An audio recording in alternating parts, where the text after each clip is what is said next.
How's it going, everybody? Andrew Zarian here, Wrestling Observer Live. We're here every day, Monday through Friday, 3 p.m. Eastern, 1 p.m. on Saturdays with Jim Valley, and Sunday, 6 p.m. East with me. You know, I start the show, I feel like it's Groundhog Day every day here. My terrible Queens, New York accent came out on that word for some reason. I have no idea why. I see Garrett giggling at it in my screen. You guys don't see him. Garrett Gonzalez is going to be joining us after the break, and Dave Meltzer will be joining us to break down everything that happened last weekend. You know, I start the show every week by saying, man, that was a crazy week of pro wrestling, and it just keeps getting worse, like crazier and crazier. So I need Big Dave. I need Uncle Dave to break this down for all of us. There's a tremendous amount of issues in AEW.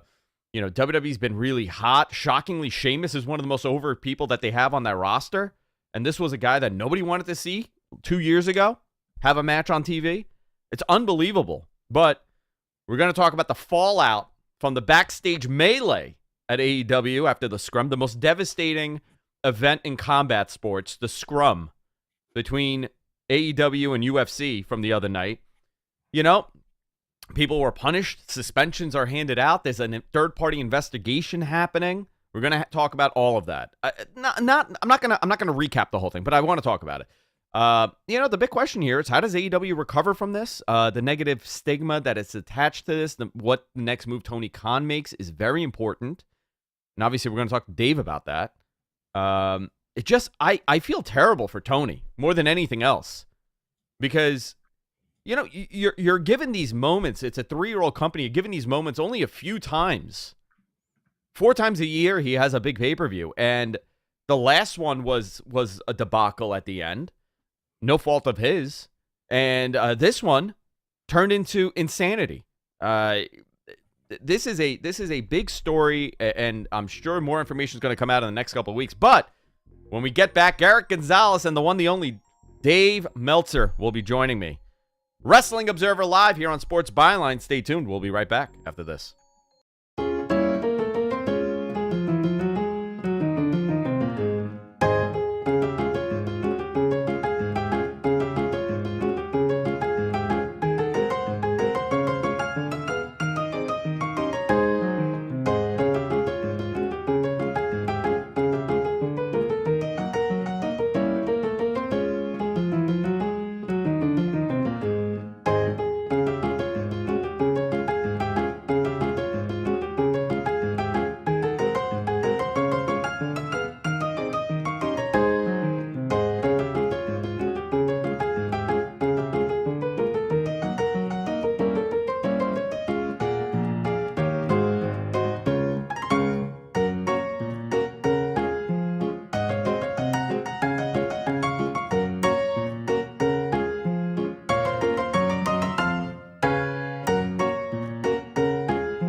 Hey there, everyone. While we take a quick break, I have another trivia game for you, and this time I'm going to go ahead and quiz you on how well do you remember All Out 2021. Let's play. Question number 1. How many title changes did we see at All Out 2021? A0, B1, C2.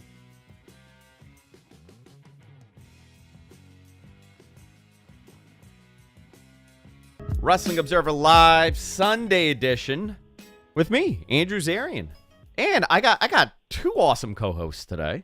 One, my co-host on We're Live Pal, one of my favorite people to do a podcast with, the one, the only, Garrett Gonzalez. What's going on, Garrett? 2 times in 1 week. Wow. Two times we're doing a show this week. Yeah, it's going to be fun. And on the phone, he needs no introduction. Everybody knows him. Dave Meltzer. What's going on, Dave? What a week, huh? What a week. You know, I say that every show, every start of the show. I start off with, man, this was some week. Let's break it down. And I don't think I could do this justice this week after, Garrett and I spoke about it on Tuesday. I spoke about it on Friday. We're talking about it again today, but this is a mega story in the world of professional wrestling. So who better than Dave Meltzer to talk about this? Little recap for everybody. A little fight happened. A brawl happened at AEW right after the show for after All Out. An investigation is happening. Suspensions have been handed out. You guys know the whole story. So, Dave, let's go into this. This is crazy to talk about. You know, everybody knows the importance of the success of AEW and professional wrestling, and especially in that company. Everything matters right now for them. And the fact that this happened it really is surprising to me. Well, I mean, I could see a lot of it coming, but the brawl part I didn't see coming, and even the Punk stuff at the scrum.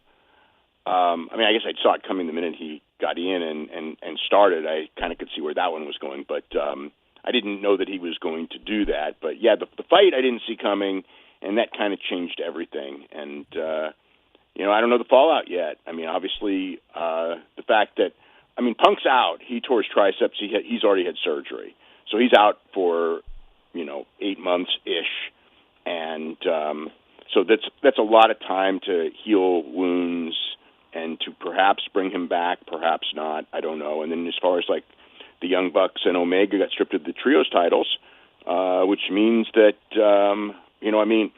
I was not shocked, but a little surprised, because if it's only going to be, let's say, a quick investigation, they look at it for a couple weeks, they decide they're going to bring them back at that point, or, just do a quick suspension and bring them back then.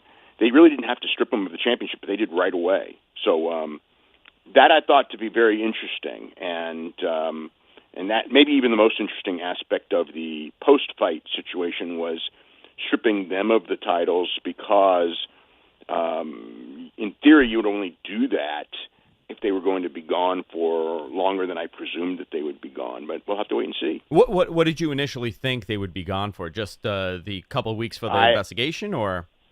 Yeah. I mean, I didn't expect, but again, until we get the full story of what happened, I'm trying to not really, say like, oh, what's the right suspension? I don't know because we don't know the full story. What's the right thing to do? I mean, I feel Ace Steel should be gone. I mean, I could say that because his job was to calm things down, not to hit somebody with a chair and bite somebody. But as far as the other people, you want to kind of give them their say and see what happens. I mean, Punk threw the first punch, not a good thing at all, but what happened before that punch was thrown? We'll get the story, but no one's going to go in detail on it right now until the investigation's over. Now, on that suspension list right now is CM Punk, obviously, Ace Steel, obviously, Kenny Omega, Matt and Nick Jackson, Pat Buck, Chris Daniels, and Michael Nakazawa, along with Brandon Cutler. I find it interesting that Pat Buck and Chris Daniels were also suspended. Is it because they were in the room when it happened, or? Well, my gut was that they were probably looking at breaking it up. Yeah, that's how I was seeing it too. Others probably were as well. I mean, I'm figuring, generally speaking, when there's a fight in wrestling, it's usually very short, and everybody runs in to break them up. I don't know, again, like, why were these guys suspended? Maybe it was just a thing where everybody in the room who was involved physically, because there are people in the room that were not suspended that are witnesses, but everyone who got involved in the pull-apart, maybe they just suspended them until, it's kind of like something happens on the police force that's controversial.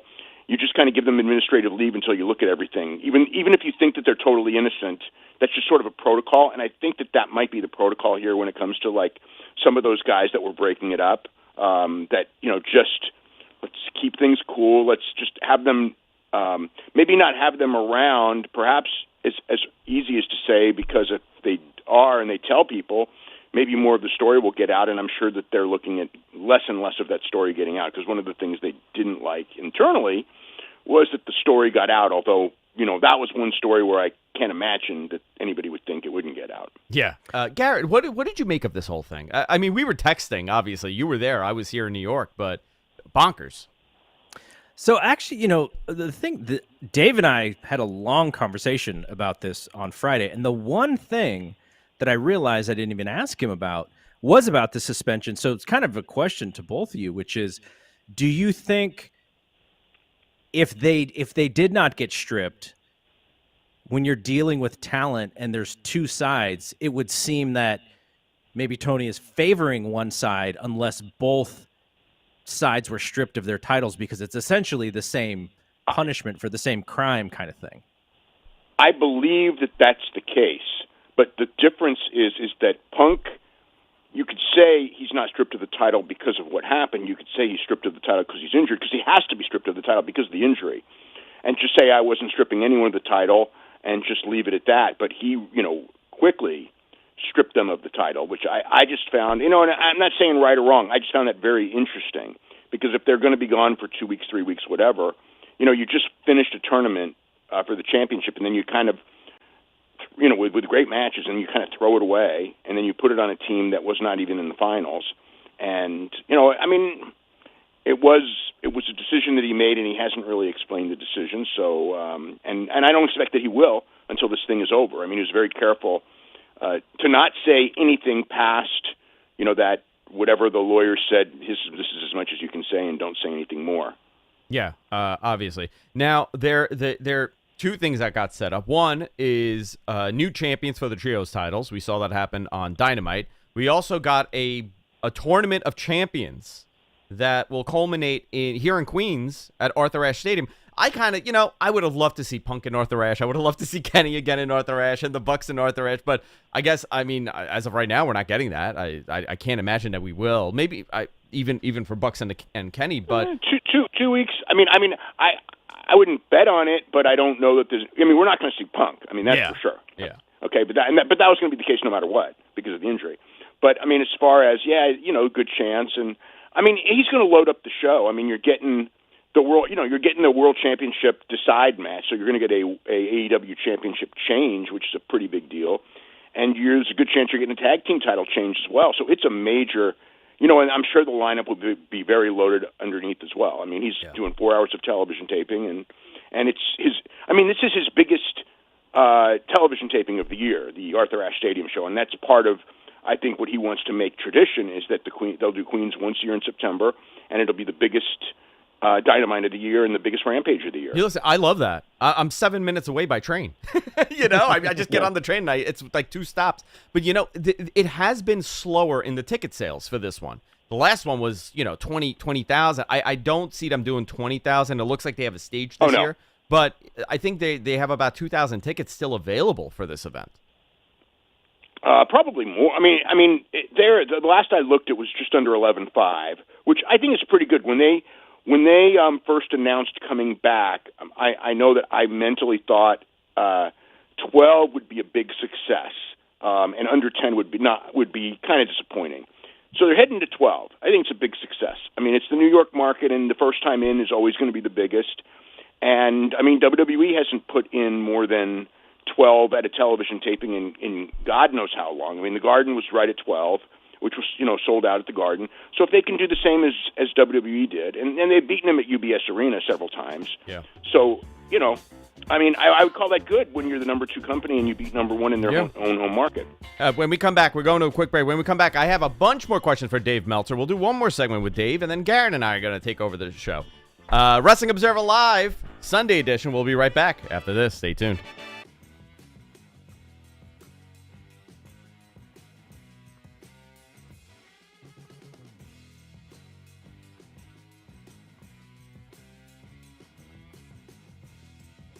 The answer is 1. Out of 4 championship matches, only 1 changed hands, and it was for the AEW World Tag Team Championship, in which the Lucha Brothers defeated the Young Bucks. Question number 2. Who wasn't in the Women's Casino Battle Royale? A. Ty Conti, B. Chris Statlander, C. Jade Cargill, D. Rebel.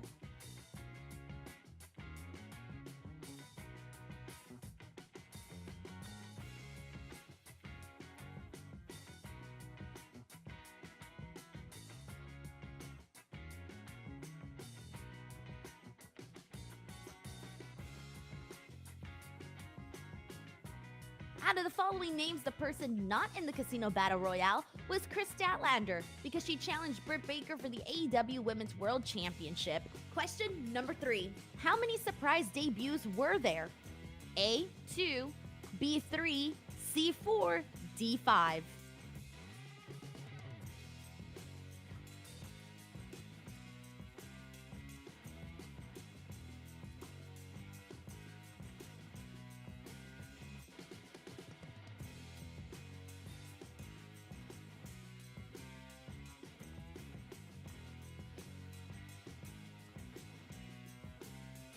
The answer is 4. We saw the AEW debuts of Minoru Suzuki, Adam Cole, Ruby Soho, and Bryan Danielson. Question number 4. What was the opening match of the main card? A. Moxley vs. Kojima, B. The 10-man tag, C. Miro vs. Kingston, D. Jericho vs. MJF.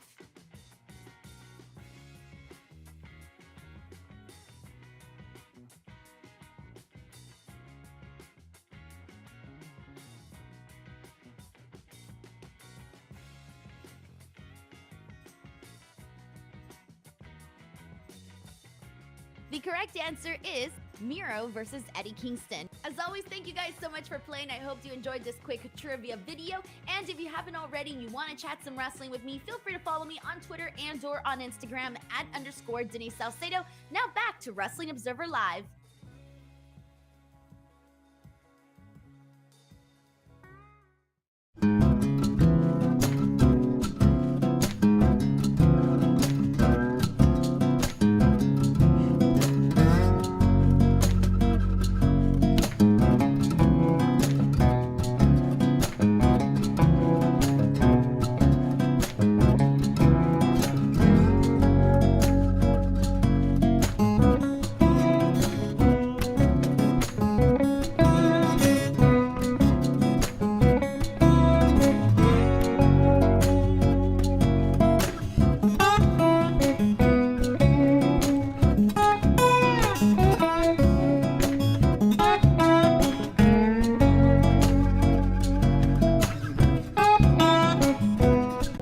Wrestling Observer Live, Sunday edition. Andrew Zarian here. I'm joined by Garrett Gonzalez, my co-host on We're Live Pal on Tuesdays on WrestlingObserver.com. And, of course, the Dave Meltzer. The Dave Meltzer. I wouldn't be here if it wasn't for Dave. You wouldn't be here if it wasn't for Dave. Dave, Nope. I have a ton of questions for you, but one main thing that people have been asking me is, what does Tony do now? What is his next move? We've seen that they've been attempting to restructure, especially the talent side of things, the talent relation side of things, I should say. It's professional wrestling. It's a lot of machismo. Things like this happen a lot. It just doesn't really spill over into actually, going to fisticuffs and right after a pay-per-view. So, the big question here is, what kind of responsibility does Tony have on this? What does he do next? And by the way, I'm not putting any blame on Tony. He's not the one that swung. He's not the one in that scrum that lost his mind while eating muffins and drinking seltzer. He he was in a really bad position here. I mean, everyone can be criticized because the reality is that I mean, if you could do it all over again, I'm sure he would do things different. I'm sure a lot of people would do things different. I would do things different, and I was just a spectator in all this. It's just, things happen, and I mean, I'm certain that Ace Steel would do things different. I think that whatever got into his head at that moment, it wasn't, you know what I mean? It's like I gotta whatever it was. I'm sure he would do things different. I'm sure the Young Bucks would do things different, and I don't know if Punk would do things different or not, but I would hope that he would. Put it that way. Yeah, I mean, as of today, he's the one that's not really affected by any of it because he would have been out anyway. He hasn't. It wasn't a. He would have been off of TV, so it's not like we're missing Punk from TV because of his actions. Or maybe they would have maybe kept him as a on-air role in some position. I don't know, but I mean, they could have brought him to announce, but I don't think that they would because the last time he was out, they never brought him in. Then again, it was a different kind of an injury. That was an injury. The foot injury was one where flying around would be really not good, whereas the arm injury, at first he shouldn't be around, but in a couple of months, as he's healing up and not being able to wrestle, he probably could have flown in and done commentary or something if they wanted him. But that's not. I'm sure that's not going to happen though. I mean, I don't expect him on TV for a long, long time if he's even still with the company. Have you heard anything about the Discovery side of things and the Warner Brothers side of things? Reacting to any of this? Has there been anything that comes out from there? No, and I know people there, and I think that they're sitting and watching. That's the impression I've got. It's like I'm sure they're not happy with it, but I would not think that they're willing. I mean, I don't think this is a giant thing. I mean, the ratings are a giant thing, and how the ratings change or not change, of course, that would be very, very big. But there's stuff that happens in every company. I mean, look, it's still mild, compared to Vince being kicked off, and it's not like I mean, what did USA and what did Fox think of all the stuff with Vince? I mean, I'm sure they weren't thrilled whatsoever, but life went on. Yeah, benefiting from it. They're benefiting from all this now. The ratings have gone up. Yeah, well, for WWE, a lot of the changes, yeah. And AEW, I don't think the ratings are going to go up from this, but I mean, stranger things have happened. I remember when Bret Hart left, and I thought, oh my God, now WWE's in trouble because now all the big stars are on the WCW side practically, and it didn't work out that way. It worked out that historically that benefited WWE. They had a big comeback the next year, so. It's hard to say what this means, what's going to happen. The best thing is if they can figure out a way to solidify their fan base and make their fan base, kind of like what the Moxley promo was. That's the best case scenario, that they go in there and they say, hey, like, you fans, we're a part of this, we built this, and we're not going to let this tear us down, something along those lines. Because I mean, the key is that you don't want the fan base going. It was a bad time for this because WWE is hot. I mean, if WWE was very, very cold, I don't think it would hurt as much as when WWE is hot. But that way, they're definitely on an incline right now. Garrett, here's a question for you. Who do you think's whose legacy, and Dave too? Whose legacy is affected by this the most? I mean, CM Punk. This was his redemption story, right? He left WWE in this chaotic way. The podcast on Thanksgiving with Colt really became this chaotic thing. There were lawsuits that happened. He was turned off to pro wrestling, finally came back, and he's exiting, in a similar fashion with chaos 7 years later, 8 years later. So, Garrett, who do you think is affected the most here?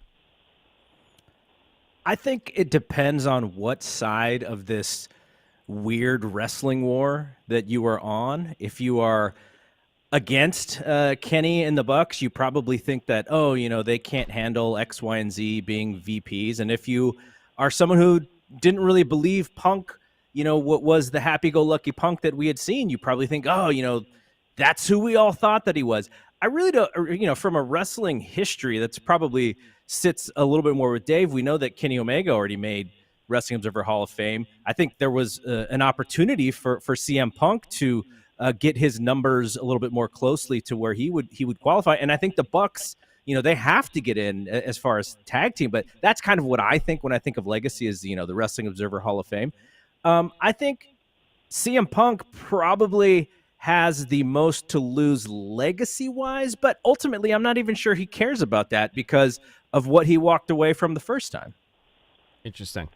I kind of agree with that in the sense of when all is said and done, he will be the one most judged by this unless he comes back and does stuff that makes you kind of say, okay, he was in a bad place or whatever. I mean, and guys can be rehabbed, and he can too. So, but if we never see him again, and this is his swan song in wrestling, it's a bad swan song for sure. It's a bad way to go out, legacy wise, and for the other guys, Omega, and it's just too early to say. I mean, there's Omega and the Bucks still have time left on their career, even though Omega's obviously.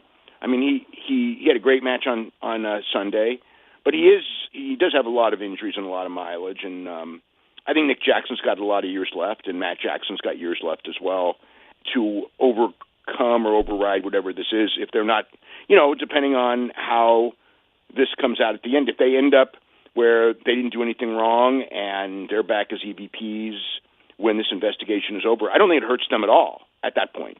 With Punk, it just depends on what he does next, I think. One thing that really stood out to me the last couple of weeks of AEW TV is how CM Punk being back on TV has really monopolized everything else that's happening, right? You look at the promo against Hangman Page that, kind of it was set to make him look like a failure because he's obviously not going to run out there when he's getting called out. And that entire fiasco overshadowed the return of Kenny Omega on TV, which is a huge return for any pro wrestling fan, even if you're not, if you're a casual AEW viewer and you're not this hardcore viewer, it's still a tremendous moment that totally got erased, in my opinion. A lot got erased. The MJF return. And the MJF return, yeah. And that nobody talked about it. And, that MJF return, significantly, probably the biggest return for the company of the year. Significantly big because he is a future possible world champion in that company. He's very much over with the following. A lot of that, when you look at the three people affected here, it's Kenny Omega, Adam Page, and obviously MJF. That's the future of that company. Yeah, I do think that is the one thing is that the returns, especially the MJF return, which obviously, I mean, I'm pretty sure that the November pay-per-view was supposed to be Punk and MJF for the championship. And that being, obviously that match is also not going to happen, but MJF, I'm pretty sure will be in that championship match. October is going to be the final, so whoever wins, and then, MJF has the next shot. But again, like, after November, if he's the champion and not the champion, but he's going to be a main event guy on every show, the impact of that big return, not being as gigantic as it should have been because of the other stuff, in time, I don't think that really matters, other than, you know what I'm saying? It's like, in November, it's going to be where it's going to be anyway. Yeah. So it's like, if he's great and he's and he's got the ability to move numbers and things like that, he will move numbers, because this story, like everything, this story is going to last a couple of weeks, and just like, look, like with WWE, the story was way, way, way, way bigger. It was Vince McMahon, and a couple of weeks later, it's like people are talking about, the main event and Drew McIntyre winning the title or not winning the title. People will move on to your storylines, and the storylines will end up being where they would be most likely anyway. So it's like it did hurt the initial thing could have been bigger, but I think that when it comes time to him main eventing a pay-per-view and then building that last several weeks of the pay-per-view or month plus, so the pay-per-view is going to do based on that month plus of build, not based on the fact that his initial pop wasn't as big as it should have been. Yeah, it's very, very interesting time for this company. Would you say this was their worst year since they started, as far as optics go? I know financially they had the best year possible. They have a $100 million gross revenue year. But as far as the optics went, do you think they took a lot of hits this year, right? Well, I mean, this was a big hit for sure. And injury-wise, they had a lot of injury problems this year. And Cody. The Cody thing was big, yeah. So in that sense, I mean, it's really hard for me to say because then it's like it feels like I'm minimizing the Brody Lee death. But you know, I mean, in a sense, I could see what you're saying as far as the coolness of AEW, you know, started getting chipped this year. Yeah. And it was really going on really, you know, at the end of last year, coming off of that Chicago show and the November show, the momentum was high. You know, so yeah, I would agree with you. Yeah.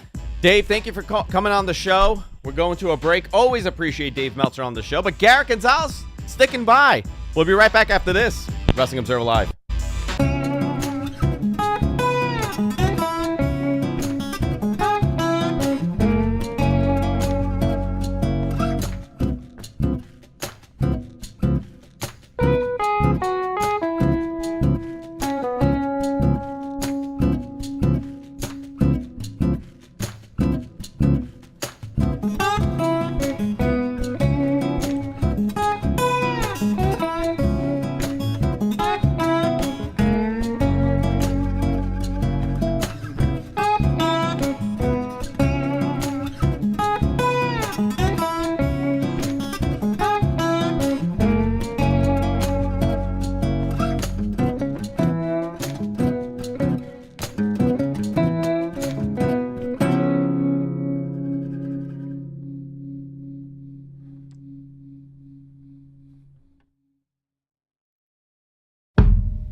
Now, one of my most favorite games to play during these commercial breaks is the word scrambler, word unscrambler, whatever the hell this game is called. Let's unscramble some words. Today's category is AEW wrestlers. Whose name is this?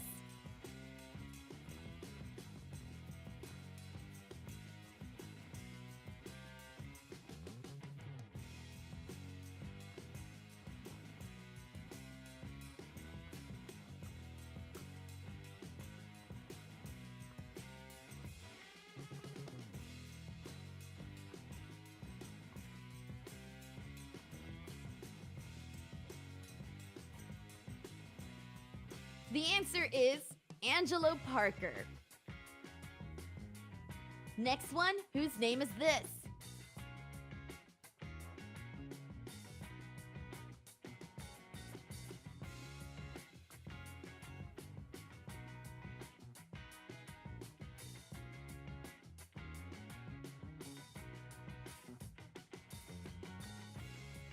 Wrestling Observer Live. You know, I apologize to you guys.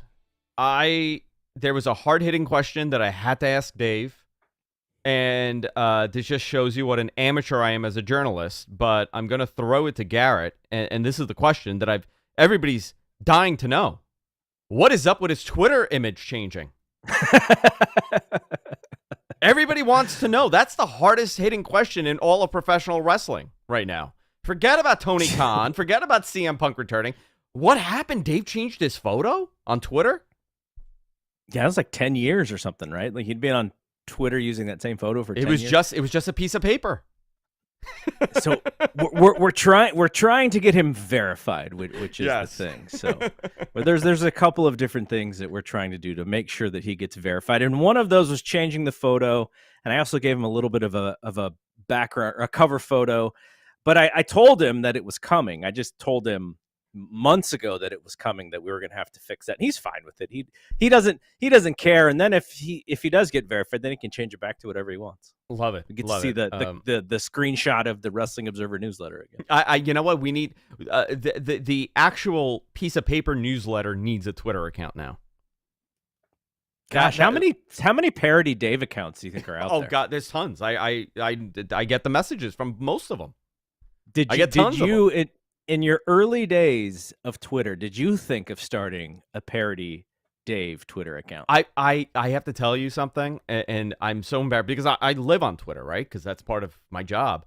I despise social media. I think it's the end of humanity, social media. At the end, thousands of years are going to go by, and we're going to self-destruct, and there's going to be like somebody talking about this. They're going to say, it's that Twitter. It ruined it for everybody. I never had a parody. I would say we're probably talking almost 20 years ago now. Everyone had a blog, right? You remember the blogging days. Everybody had a blog. I wrote a story that was a satire of an MMA fight, and I used the byline of Maeve Deltzer. Oh, Maeve Deltzer. I like Maeve Deltzer. You just need biceps. Yeah. Like, just do photos of biceps, and you're good. The most jacked human being in all of wrestling media, combat sport media, Dave Meltzer. So I have a question for you. I got asked this question. I didn't know how to respond. I needed a minute to think about it. And Matt, our producer, asked me this. He goes, "Do you think this is the most significant year in professional wrestling?" And there is, room to argue that for sure. Vince McMahon exiting WWE as of today. We don't know, a year or two from now he'll do a big return. Vince McMahon leaving with a terrible hit to his semi not great reputation. The CM Punk's insanity on Sunday. This issue happening in AEW. Some people questioning Tony Khan as far as his presence as an authority in that company. This is a big year for wrestling. Would you say it would be the most significant, one of the top ones? Because we have many of those. Obviously, we could talk about. That's a great question, and Dave does those yearly Observer books. I think you have a few of them behind you. Those yearbooks, those Observer yearbooks, and he's like trying to write them as if like these are the important years in wrestling, and MMA comes into that to play as well. And so you can look at the years that they've cataloged, because to him those are very important. And I think he said one of the ones that he wanted to do was 2019, because that's the creation of AEW. But in 2019, you don't have Vince McMahon stepping down. And so, if you wanted to sort of argue 19 versus 22, I don't know, what's the bigger story, Vince McMahon stepping down or the creation of AEW? Yeah, by the way, I have all of these because I believe I wrote to Dave once I'm talking years ago, begging him to do like a catalog like this. Because I actually, you read the whole year. We have 99, 93, 97, and 14. No 2001 yet. That's the one that I wanted. That's the one I want too. I told Dave that's the one I want. But so, these are all significant for sure, right? Yeah, I think 14 100% was a significant year. We saw a semi boom period happen in that year as well. But 07 changed the industry big time.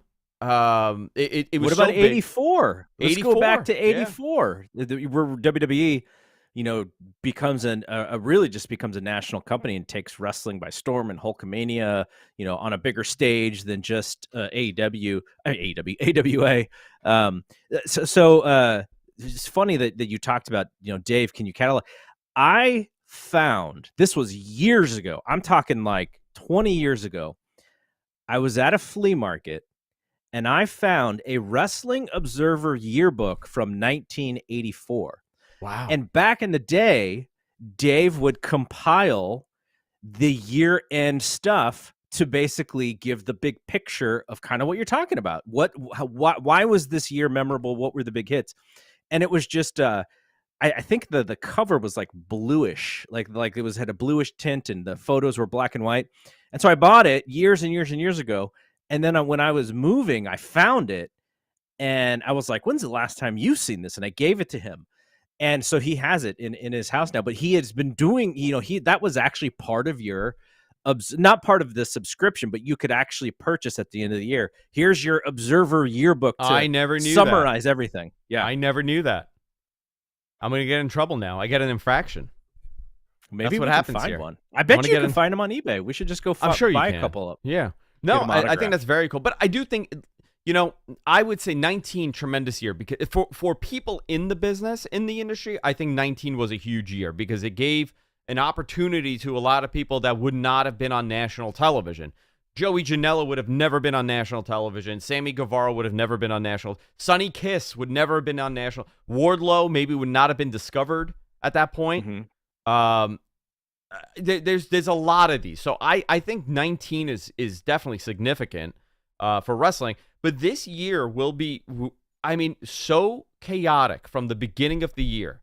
Cody leaving AEW, Vince McMahon's exit, the injuries that plagued both companies, and now the culmination of this. Now, very interesting stuff. Very, very interesting. Some other stuff also happened.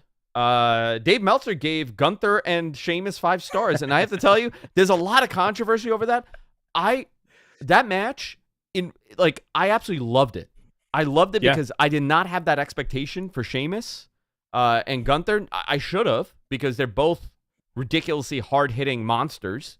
But I very interesting that how the pendulum swings constantly in wrestling. Sheamus is a guy that nobody wanted to see wrestle 2 years ago.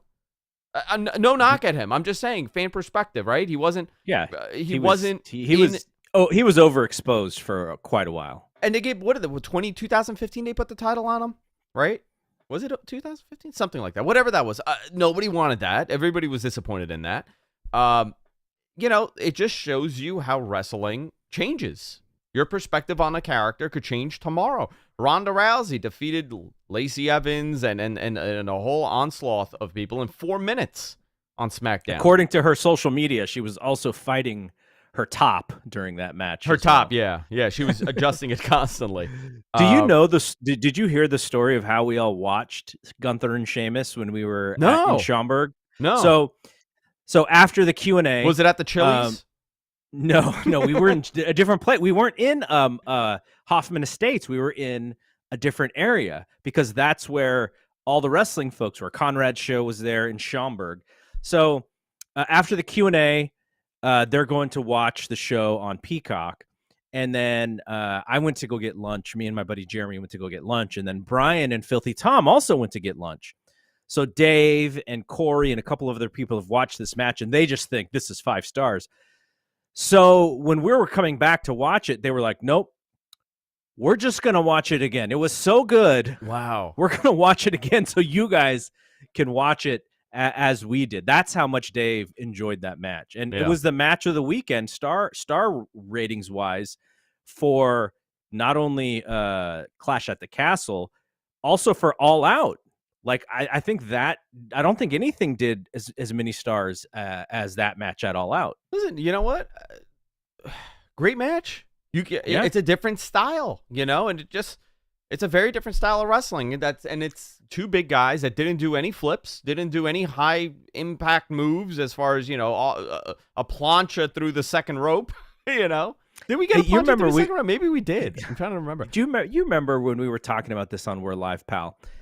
Do you think part of Triple H's game plan was to sneakily have the wrestling show of the year?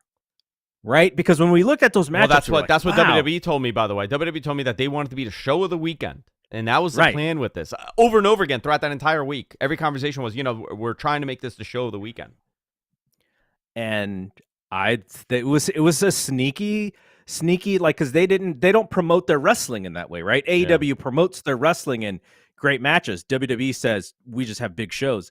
I thought that was a really, really good. And look, if you're WWE and you can do shows like that every time you have one of these PLEs, you kind of give people less of a reason to watch AEW, Well, you're right? giving them wrestling, right? Because these AEW shows are 5 and 6 hours, and you get great matches.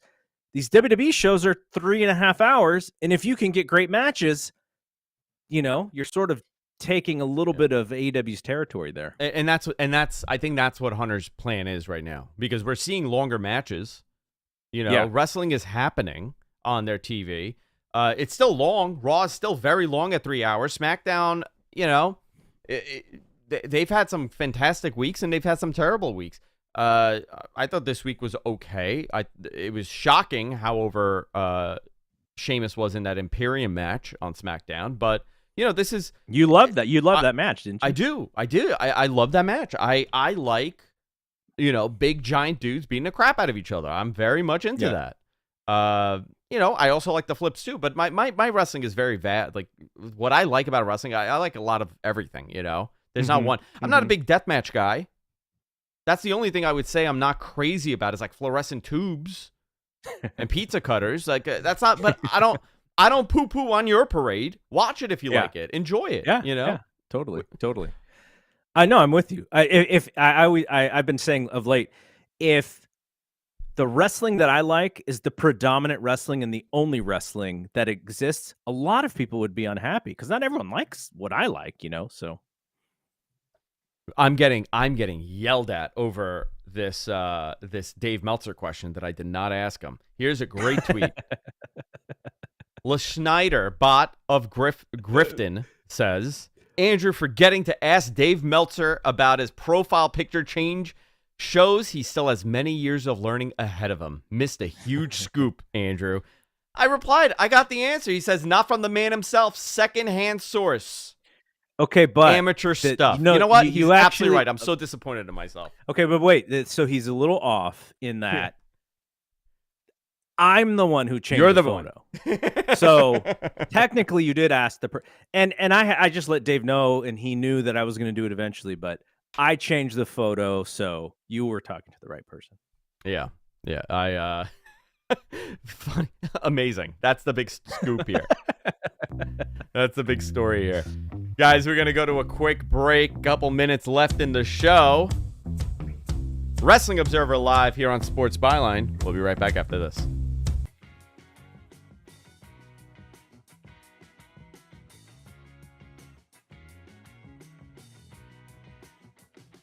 The answer we were looking for, Griff Garrison. And can you unscramble this name?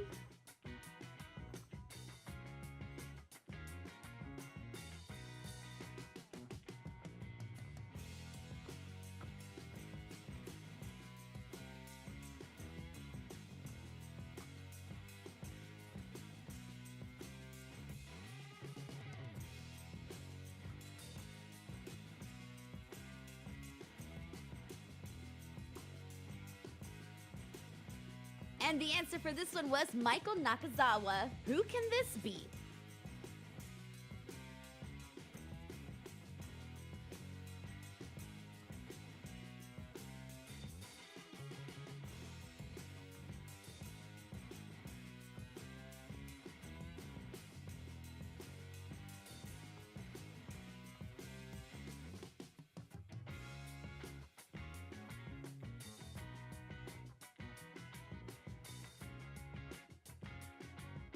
And the answer we were looking for here is Jamie Hayter.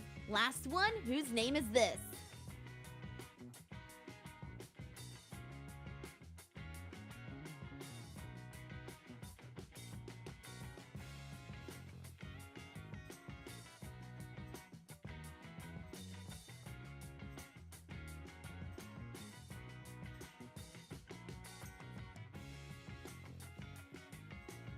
And for this last one, if you guessed Time Mellow, you are correct. These are always a whole lot of fun. Thank you guys so much for playing, and I'll see you on the next video. Back to Wrestling Observer Live.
Wrestling Observer Live, final few minutes of the show here. Big thank you to Dave Meltzer for joining me today. And of course, Garrett Gonzalez, my tag partner. I liked it, man. We've talked about you and me and Dave doing stuff together, and this is, I think, is this the first time that we did a World Live Pal with him a couple of different times. Third time. But yeah, we've been talking about doing a show with just the three of us, so this was fun. It's very possible that may be coming. Can I ask you something? And I may have missed this the last couple days. Is there a Jericho and Claudio match for the title happening? Not that I heard, but you know what? I also didn't watch Rampage, so if it happened, if they did some announcement on Rampage, then I would have missed it. What a great match for Arthur Ashe, huh? That would be amazing. You know what? I'm willing to bet if that title goes on Jericho, they are very close to announcing a TV deal. They teased it on Rampage. There you go. Jericho teased going for the Ring of Honor title. You know what? I would love to see that. I would love to see that match for the title. They both, they're both having, rejuvenations in their career, right? Like Chris has always been a giant star, but just recently he lost the weight. You can tell his confidence with his body is there. He's having great matches. And Claudio, I'm sure he did the best that he could in WWE, though he probably didn't like the way that his character went. But man, the dude's having great matches. I hope that he gets, the ROH thing is good, but I want to see him in the mix more in AEW as well. Me too. I just want to remind everybody, I'm going to do a little favor for Matt Ryan, semi-co-host here on the show. He wanted to let everybody know that Catalyst Wrestling is returning to Brooklyn on September 18th for State of Mind, featuring Jack Evans, Anthony Green, Kobe Carino, and more. Save $5 off when you go to catalystwrestling.com. There you go. I did the plug, Matt. You don't have to message me 500 more times, right? Typical promoter. Just messaging me and bombarding me. Guys, this was a blast. He got the job done. Garrett, thank you for joining me. Everybody, thank you for joining us this week. We'll see you all next time. Take care.